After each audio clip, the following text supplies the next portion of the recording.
hadis yang diriwayatkan oleh sahabat. Jadi yang berkalam itu sahabat. Kalau yang berkalam Rasulullah itu namanya hadis. Kalau yang berkalam yang menyampaikan sahabat namanya hasan. Alhamdulillah. Kita sampai pada cerita kedua yang utuh. Jadi Al-Quran itu isinya sepertiga lebih kurang cerita. Sepertiga isi Al-Quran adalah kalau tidak ngantuk saya. Cerita. Kalau menggunakan Quran yang tadabbur, saya punya Quran tadabbur di HP juga bisa disesuaikan. Quran tadabbur, Quran mushaf, ma'ani itu diwarisi warna. Kalau warnanya ungu terong itu syariat. Kalau warnanya merah apa gitu, itu tauhid, ilmu kalam, ilmu yang membicarakan tentang keesaan. Kalau warnanya kuning, itu isinya adalah sejarah. Sejarah pasti berulang. Sebagaimana siang dan itulah kenapa aku malam begitu ngantuk. Karena dari malam pagi terus setengah 9 sampai malam ini. Jadi saya tak mau bermalam-malam. Malam ini saya tuntaskan dengan cerita sedikit di surat Al-Qasas. Surat Al-Qasas itu cerita surat Yusuf sudah selesai. Mudah-mudahan kita menjadi Yusuf baru di zaman sekarang, termasuk Yusuf Setiawan. Sampai pada cerita yang lain yang di Al-Quran ini, sampai dari saking mayoritasnya isi suratnya itu cerita, sampai dinamakan surat cerita. Surat apakah bilangan? Al-Qasas. Kalau Qisas ya Al-Qasas, surat tentang cerita. Cerita dominan dalam surat Al-Qasas itu cerita Nabi Musa alaihissalam. Cuma kok gak dikasih nama Musa? Ini rahasianya Allah menurunkan Al-Quran. Bagi yang kitabnya paling banyak, itu namanya paling sedikit. Siapakah? Nabi Muhammad SAW. Jadi keliru nalar, sesat nalar. Ada orang yang menyesatkan. Ngajinya baru alim-alim sudah menyalahkan orang yang doktor, bisa dikatakan, yang profesor doktor. Apa dia bilang? Al-Quran ini tegas-tegas adalah fotokopian dari Injil dan Allah. Banyak peniruan di sana. Dan tegas-tegas dia paling banyak menyebut Nabi Moses, Nabi Musa. Dan sedikit kata Nabi Muhammad disebut. Kata Muhammad hanya 2, kata Ahmad hanya 2. Jadi hanya ada nama 4 saja di dalam surat Al-Quran yang begitu berat ini. Berat dihafal, sebenarnya ringan. Kalau menurut saya itu ringan sekali menghafal Quran. Jauh lebih berat menghafalkan Alfiyah bin Malik. Jauh lebih berat menghafalkan wataknya istri, wataknya suami. Itu lebih berat lagi. Ya. Lebih ringan menghafalkan. Kok iya buktikan. Karena mindsetnya saja yang dipersulit, akhirnya memang merasa tahu mindset. Sama seperti mindset. Tak kira tumbuh dengan Quran, tak kira buat dengan Quran. Nah, mindset seperti itu yang perlu digoyang. Dan tugas saya dalam menggoyang pemikiran mindset yang tahu menggoyangnya, dibalik, ya, dibalik. Logikanya petotok, pelurus, benarkan. Ya. Termasuk juga logika terbalik fitnah akhir zaman sekarang yang terkini, kiai diadu dengan baik, dengan statement Ba'alawi tidak ada terputus sanadnya. Kalau memang berani harus tes DNA, logikanya nggak nyambung, nggak cerdas. Saya katakan orang-orang yang seperti itu dalam salam. Tapi saya nggak mau berdebat dengan itu. Sama saja saya debat dengan kusir. Kusir, nggak ada kusir sekarang ya. Kusir kuda. Tahu kan ceritanya itu? Jadi kudanya ngentut ke belakang biru, kamu ngentut ya, kamu yang ngentut, kamu yang ngentut. Kudanya ketawa-ketawa di depan. Oh menurut gue saya ketawa. Debat kusir itu dari situ lah. Jadi kusir nunjuk kamu sesungguhnya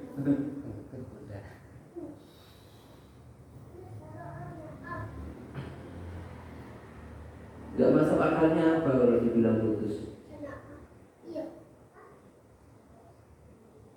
Sejarah itu yang sudah masyhur, mau ditulis tidak ditulis, semua orang akan turun-temurun meriwayatkan.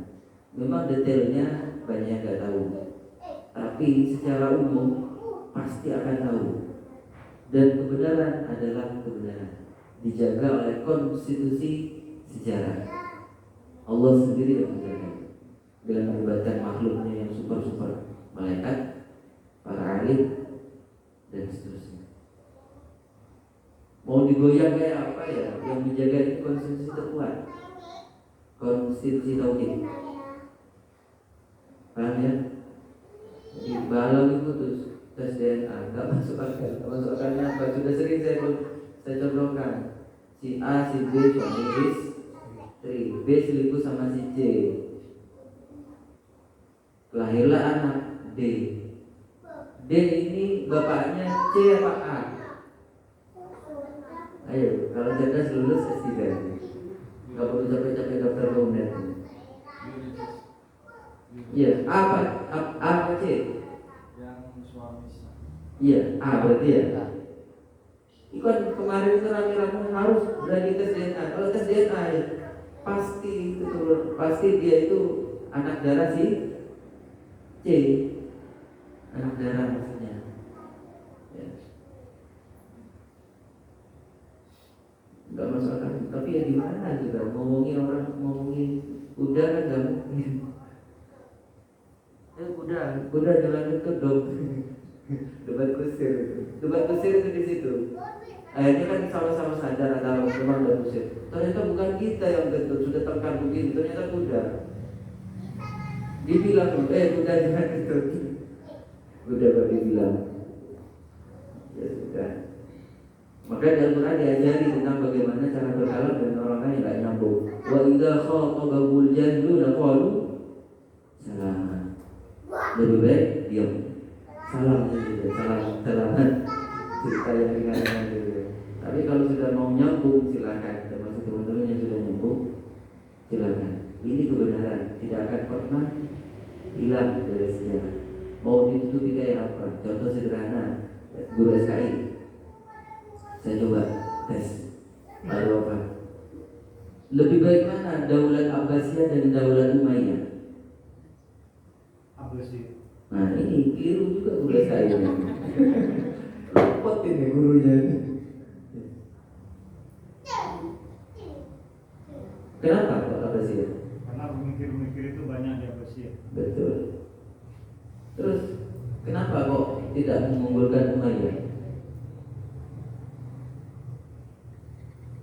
Saya melihat itu dari akhirnya para pemikir itu timbulnya. Sederhanakan itu permasalahan. Masalah itu akan semakin rumit kalau ditabel ke hilir, kejar ke hulu.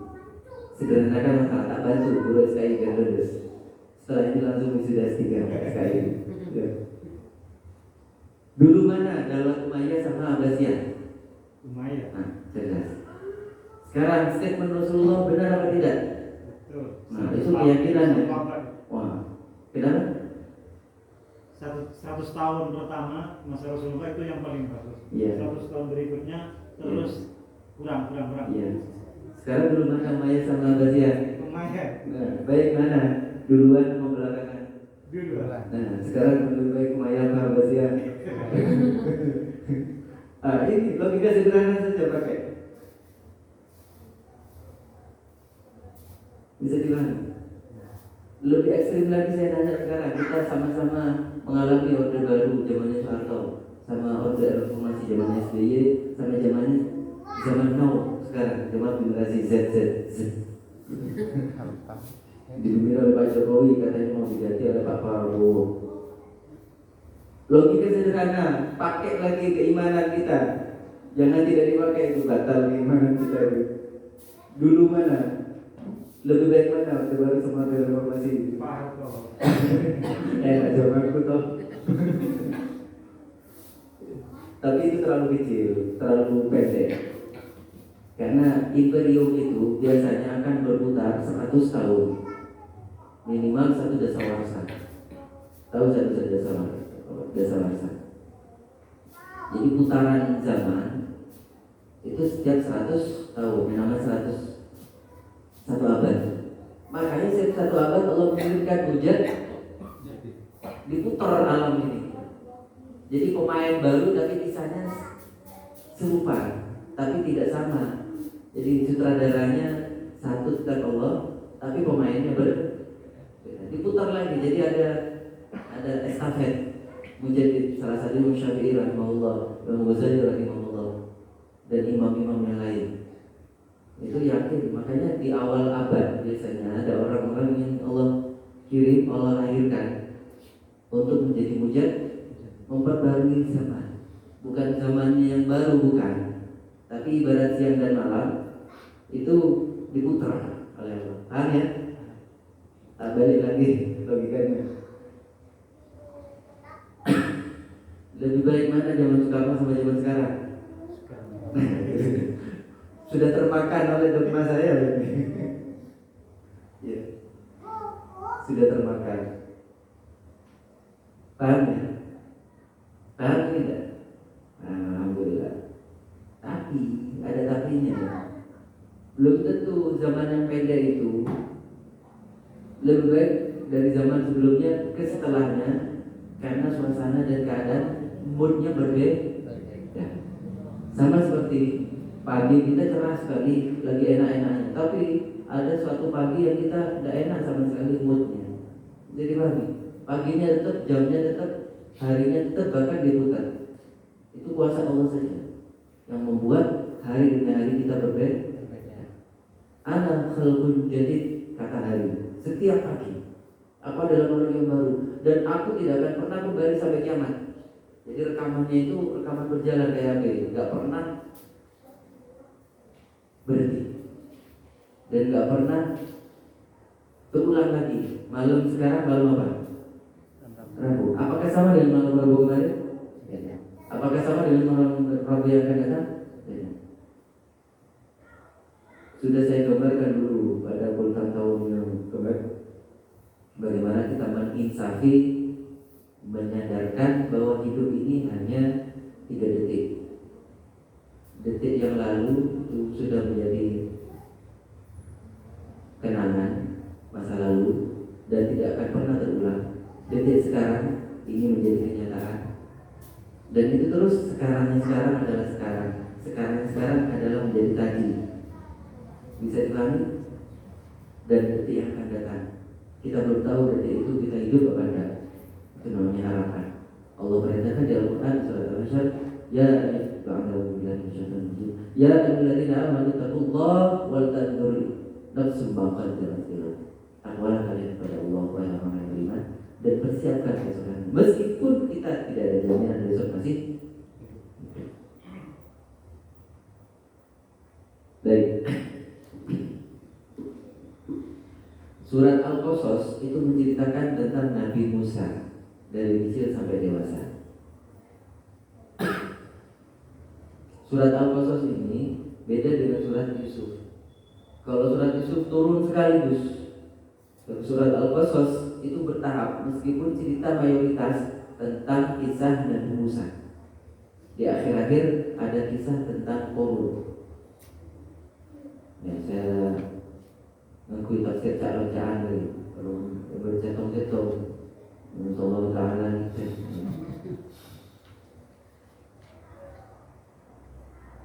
Kalau jumlah ayatnya lebih sedikit, hanya 88 ayat. Di 88 85, ayat 85 itu sering menjadi jimat.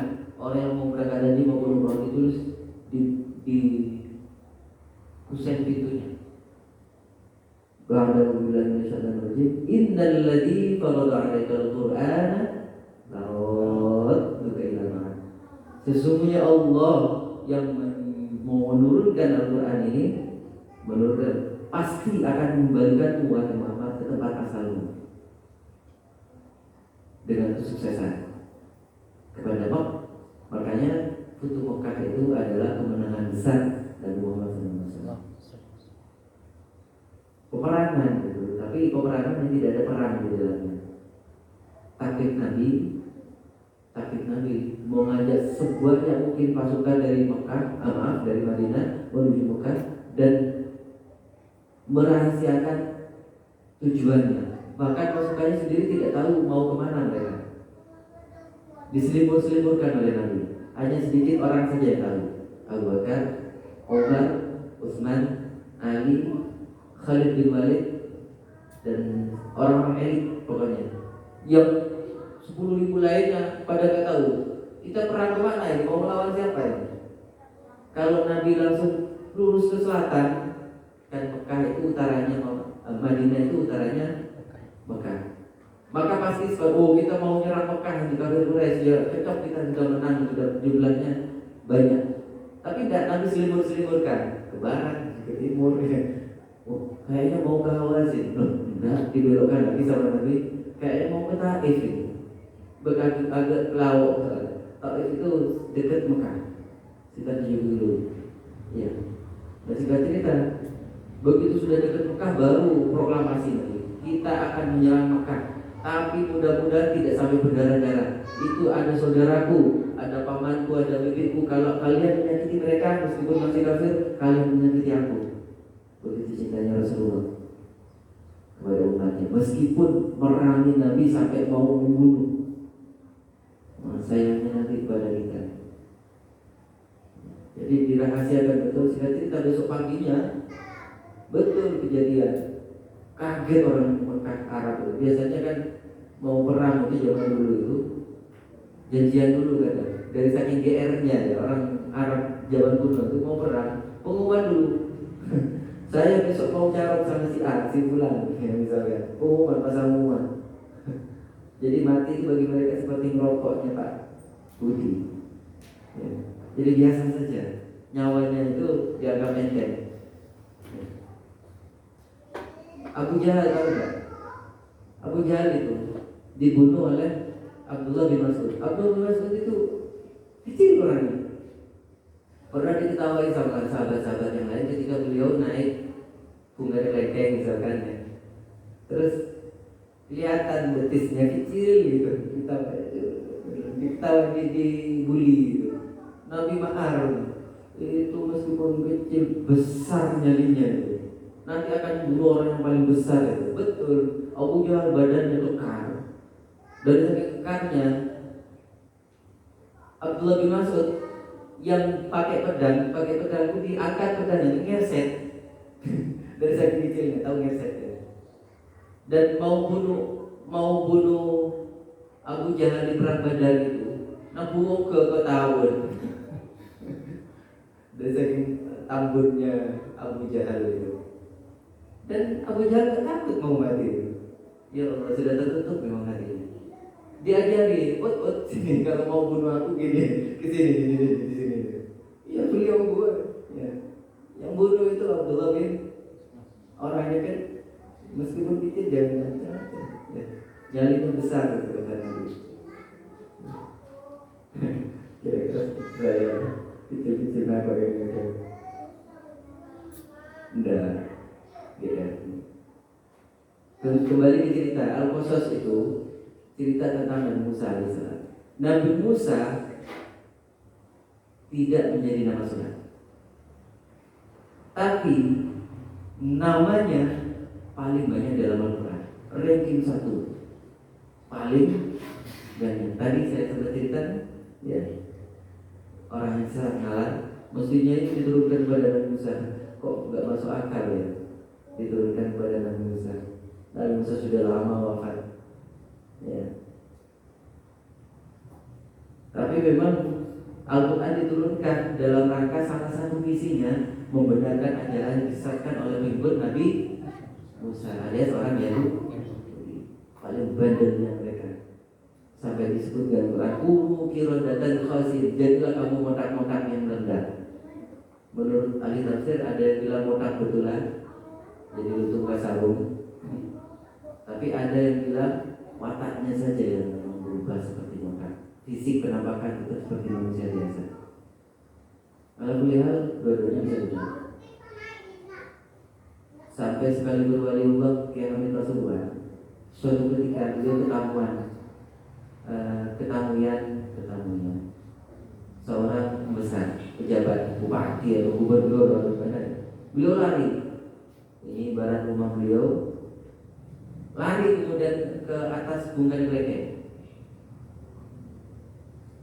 Jeleman apa ya? Pak Budinya itu nambah Kiamit cangkolannya kan sopannya beliau. Cangkolan Ustaz beda tamu. Enggak tahu, enggak buru, takut, enggak. Sini Pak Budi. Paham cerita saya ini? Kalau kamu enggak percaya sini nyong ke bungkam geledek. Dibukakan mata batinnya. Kelihatan bupati atau gubernur yang bertamu itu adalah macan. Kepalanya, badannya tetap manusia yang berlentik pakai jam tangan kayak palu.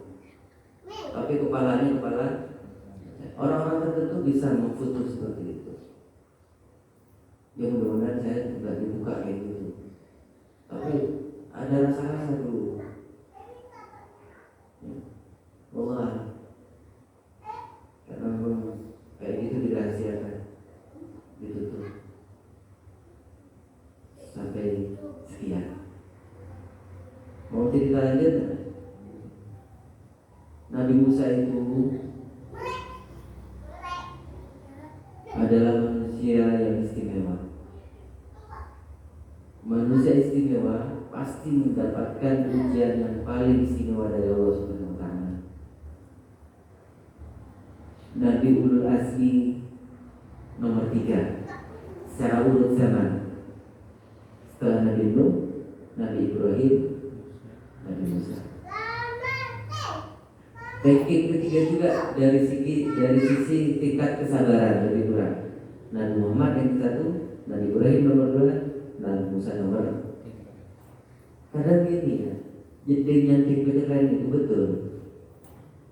Nabi Musa kan wataknya bergerabak, emosian kayak istri saya ini kadang.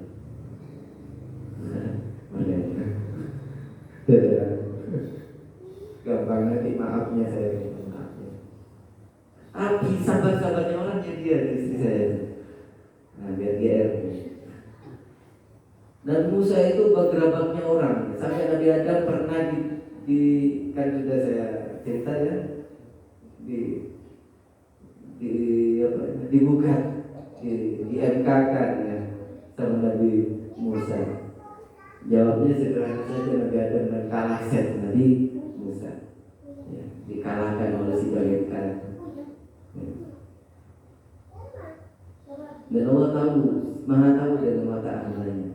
Nabi Musa ranking 3, gampangannya ya. Urut zaman juga urut kepangkatan. Ulul Azmi. Ulul Azmi siapa saja? No. Nabi Nuh urut zaman. Nabi Ibrahim, Nabi Musa, Nabi Isa.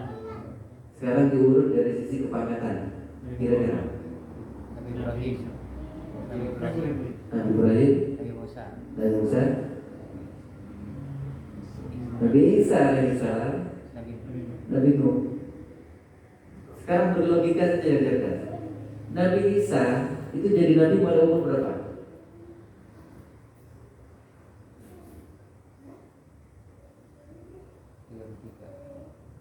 Nabi Isa hanya umurnya 33, diangkat ke langit lapis 2. Oke, gampangannya mulai lahir saja sudah.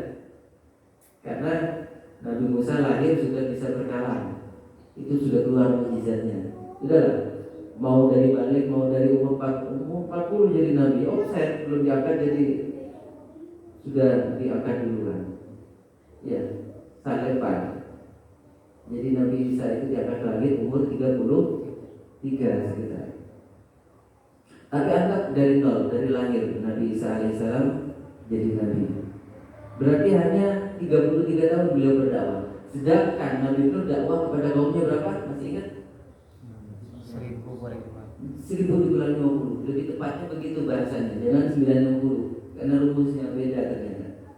Bahasa Arab itu rinci dan fix betul, final betul. Falabitha fihim, Nabi Nuh itu bersama kaumnya dakwah haji seperti ini. Al-fasanatin 1000 sanah. Illa khamsina ama, dikurangi 50 am. Am sama-sama, itu sama-sama artinya tahu. Tapi bedanya apa? Sanah itu kalender Komariah, am kalender musim, kalender Syamsiah, kalender yang ketika Desember pasti musim hujan. Kalender ketika musim Juli, Agustus musim tanam pokok. Kalender yang gak ada musimnya, biar saya rokok tak lampu, maka ada bersih.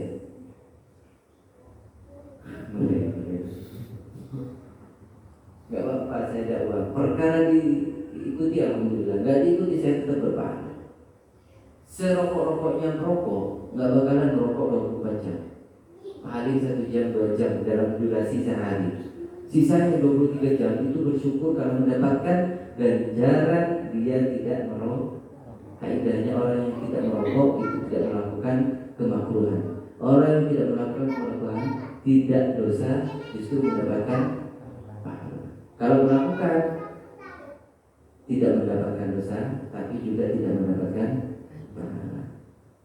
Jadi kita harus bersyukur ada yang haram, ada yang makruh. Gara-gara kita mendapatkan perintah untuk menjauhi yang haram dan yang makruh, perhatikan, kita diperintah oleh Allah untuk menjauhi yang haram dan makruh dan mengurangi yang mubah. Secukupnya saja mubah itu makan kerikil setulis nyabi. Karena mubah itu melakukan sesuatu yang dilarang, tidak disuruh juga tidak. Yang disuruh itu kita makan ketika sedang berhenti sebelum ya. Lakukan itu pasti sehat, karena ini tips kesehatan ala Nabi, tips nubuwah. Yuk kembali ke Al-Qasas. Al-Qasas ini tidak distatementkan oleh Allah sebagai cerita yang terbaik, tidak. Tapi secara gentle, nama surat ini sudah dikasih nama sebagai surat cerita. Otomatis namanya surat cerita menceritakan tentang sebuah cerita kisah Nabi. Maka di ayat ketiga langsung Allah buka dengan cerita. Natlu 'alaika min naba'i Musa wa Fir'aun bil haqqi liqaumin yu'minun. Kami bacakan Al-Quran ini, kami ceritakan kisah tentang Nabi Musa, Fir'aun dengan kebenaran yang nyata, yang itu ada maknanya bagi orang-orang beriman. Hidup enggak saya terjemahkan kayak ini? Hidup. Kalau pakai terjemahan bahasa itu keren enggak? Keren kerontang. Baca itu, saya punya terjemahan dia itu, kenyang saya mau baca itu. Maksudnya apa? Salibut salah itu bahasa Indonesia. Ya. Ya memang karena targetnya berbeda antara bahasa Arab dengan bahasa Indonesia, susunan katanya. Dari sini saja kita pasti bisa memahami makna di balik kalimat bagi orang-orang yang beriman, bahwa kehidupan di dunia itu pasti diuji oleh satu keilmuan. Dan Musa adalah orang yang berilmu. Wa kallallahu Musa taklima. Ilmu bercakap-cakap langsung dengan Allah Subhanahu wa taala via voice note. Ya kadang voice note, kadang voice call. Kalau voice call direct ya. Bisa dipahami kata-kata saya. Jadi voice call telepon WA. asal datanya cukup. Data saya banyak. Ya. Tapi kadang karena delay, ya, jaringan lemot, ya, jaringannya hanya 2G, nggak bisa teleponan, bisanya voice note pesan suara. Ya kadang Nabi Musa pesan suara, ya Allah. Misalkan salah satunya itu bisa jadi voice note gitu. Nabi Musa mengirimkan voice note kepada Allah dan langsung dijawab oleh Allah lewat voice note juga, ya, bahwa iblis mau bertobat. Sudah pernah saya cerita. Ternyata dijawab oleh Allah, enggak bakalan, itu makhluk yang paling bandel gitu. Dia mau melawan aku tapi tidak mau pernah menuhankan dirinya untukku. Dia taat untuk melawanku. Makhluk yang paling taat itu iblis. Taat untuk melawan. Tapi tidak pernah satu kali pun iblis mengaku sebagai Tuhan. Manusia yang kekal ini. Jadi tidak ada orang sampai pernah saya ceritakan, iblis pernah datang kepada Fir'aun, aku heran sama kamu itu. Aku itu hidup lama loh sebelum kamu lahir anak, kamu itu anak kemarin sore. Gak pernah aku ngaku sebagai Tuhan. Pernah gak iblis diriwayatkan dalam Al-Quran maupun hadis pernah ngaku jadi Tuhan? Satu kali saja, bukan. Bahkan dia taat dan menyebut baca Asmaul Husnanya. Tapi 2 yang menjadi Asmaul Husnanya yang dibaca, yang menjadi passwordnya iblis, yang itu langsung dikasih oleh Allah. Kamu minta apa? Tak kasih. Karena kamu pakai asmaku. Asal tahu ini passwordnya, dia bisa sesakti iblis. Tapi enggak tak kasih. Khawatirnya terlalu besar kepalanya, gunung saja mau dilawan. Salah satu tak buka sedikit. Hati-hati baca wiridnya. Karena wiridnya keliru, bukan wiridnya keliru, kemudian selero. Mesti ngegas, ngerem, mesti ngerem, gas. Apakah salah kendaraannya? Tidak. Salah yang nyupirnya. Bukan salah Asmaul Husnanya. Bisa dipahami ya? Ya. Jadi itu. Orang itu pasti diuji dengan 4 perkara. Dengan keilmuannya, dengan hartanya, dengan kekuasaannya. Kekuasaan masing-masing kita punya kuasa atas rumah kita, atas istri kita, atas anak kita. Kita merasa sok mau mengatur, padahal yang mengatur bukan kita. Siapa yang mengatur? Allah. Hanya Allah menitipkan kepada kita tanggung jawab kita. Makanya khairukum li ahli wa ana khairukum li ahli. Ya. Di ayat ini orang itu paling banyak gagal uji di sini. Di uji pertama tentang harta. Begitu sukses jadi orang kaya, dia pengen nyambung, nyapres, nyaprus. Jadi gak jadi, dia menghabiskan hartanya jadi pangkat yang dikejar. Setelah pangkat, nambah istri, nambah gebetan. Setelah istri dapat, pokoknya itu sudah. Itu yang terjadi pada Haman. Haman itu cerdasnya orang, arsiteknya Fir'aun.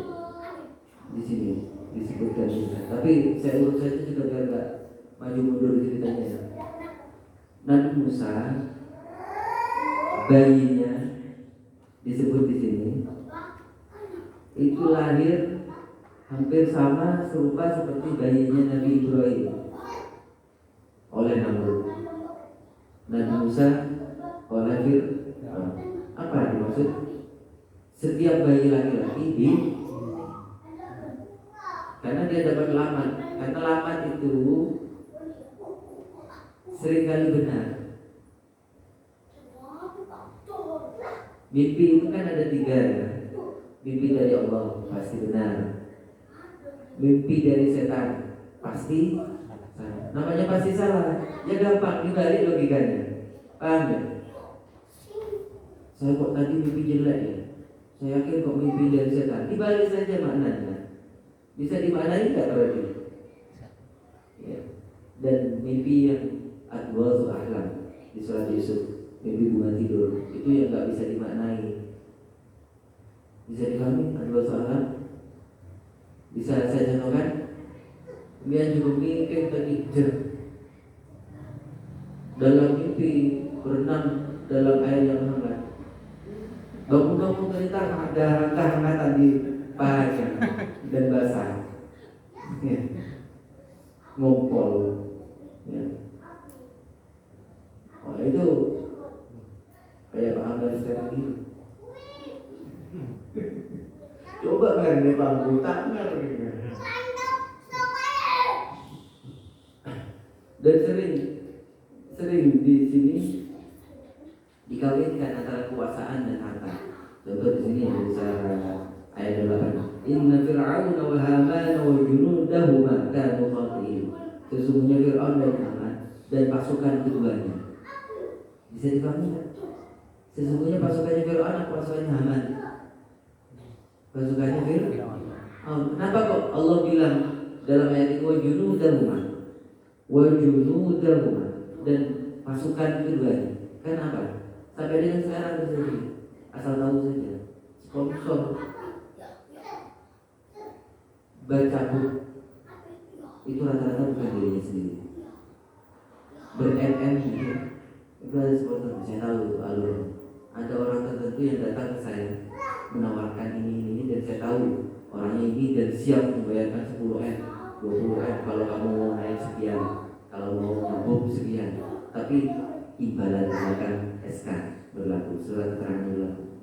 Dia duduk di atas ini dan Allah yang maha menyelamatkan, alhamdulillah, kayak mama ketika nyalon, beliau juga sempat di depan sini ketika masih hanya fondasi. Hampir ketemu dengan orang yang bisa dan siap membuli itu sebenarnya. Tahu membuli. Memang betul ditransfer 10M.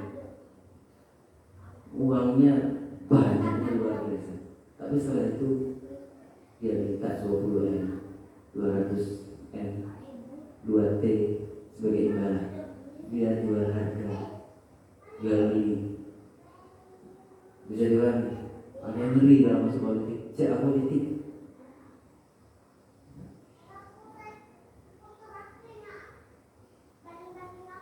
Di sini ditegaskan surat Al-Qasas ini. Wajib temu. Padahal di surat Al-Qasas ini sering menggandengkan ada di situ 3 tokoh yang sangat mempengaruhi Fir'aun.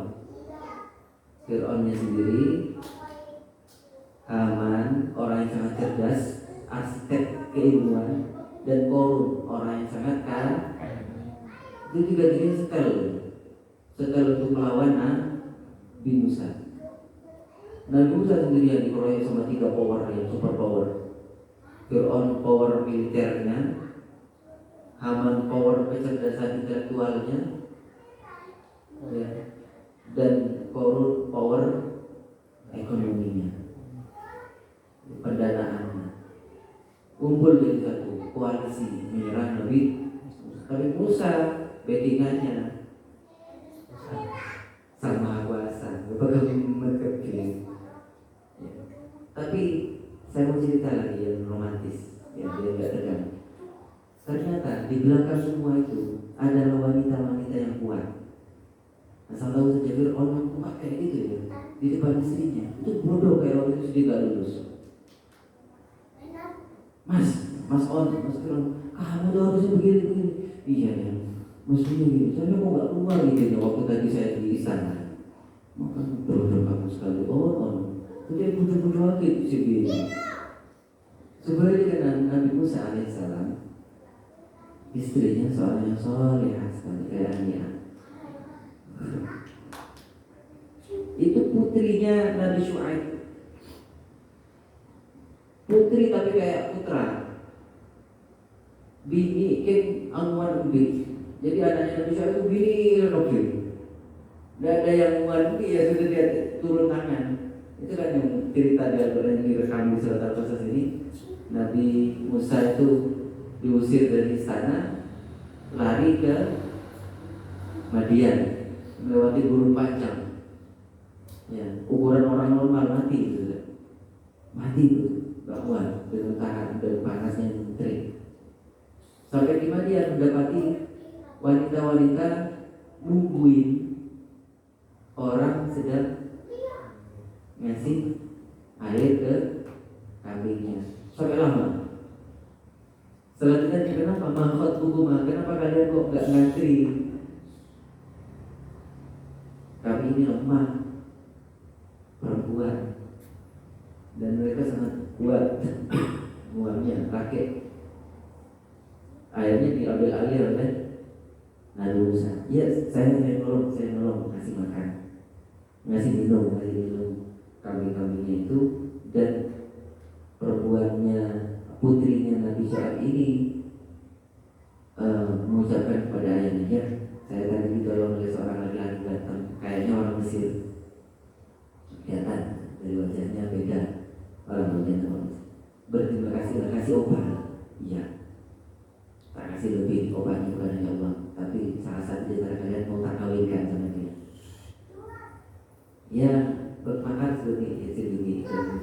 Memang dia itu jatuh cinta pada pandangan pertama. Oh, itu kisahnya panjang ya. Karena memang seringkali kita itu jatuh hati pada pandangan pertama, sama seperti istrinya.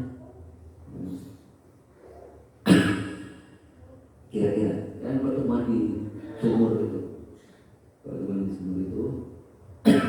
kemudian kontrak kerja. Musa kata Syuaib, kamu minta tolong saya bersama saya 8 tahun sampai 10 tahun. Sebagai upah mahar kamu saya kawinkan dengan anakku, putriku. Tahu sejarahnya? Tahu kan? Jadi upahnya, maharnya Nabi Musa menikahi putrinya Nabi Syuaib itu kerja 10 tahun. Setelah selesai kontraknya, istrinya itu dibawa ke Mesir. Perjuangan Nabi Musa yang begitu berat, di belakangnya ada putri, ada seorang wanita yang sangat kuat.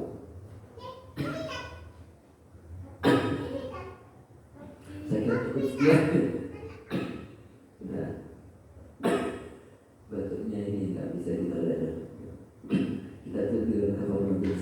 Subhanallahumma wa bihamdika.